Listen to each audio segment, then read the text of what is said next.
You need to manage upward to create the outcomes that you want to create in your work life.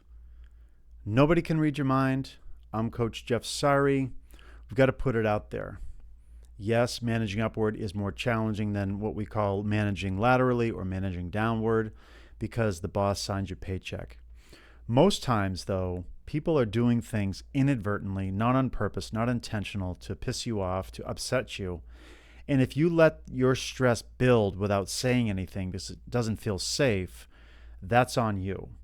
So you need to take a risk in order to make change. The CEO cannot read your mind. I literally just sat with a COO of a construction company.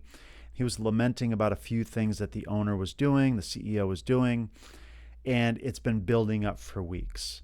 And luckily, he called me in because he was ready to jump ship and leave, what I call the volcano syndrome. Let stuff build up and then you make a rash decision. We don't want that. So luckily, he has someone like me to vent to and then to figure out what exactly the issues are and what he does want to say.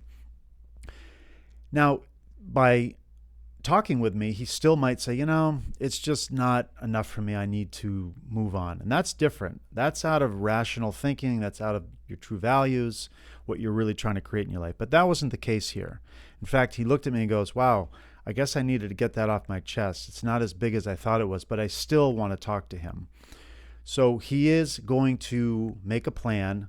I asked him to do a stress inventory. What is it about the CEO that bothers you? If you could wave your magic wand, what would he be doing differently to affect a change in your life? Then you get to speak up to the CEO about that.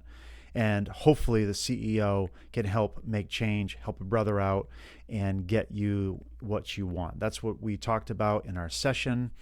And it was amazing. So what a nice little turnaround that was. And just to have that space to dialogue. So in your case, you might be at the top, right? You might report to a board, or you might be at the top. It might be lonely at the top. You might need someone like me to offload some of your stress to make sense of it. But if you have people under you, you want to empower them to speak up to you, right? You don't want to have a blind spot there. You don't want to have people leave an organization that are valuable because it wasn't a safe place to speak up. So you need to take that to the bank and cash that in every day until Sunday. So that's one way to do it, is just make it a safe place, empower your people under you to speak up to you, and then also empower people under them to speak up.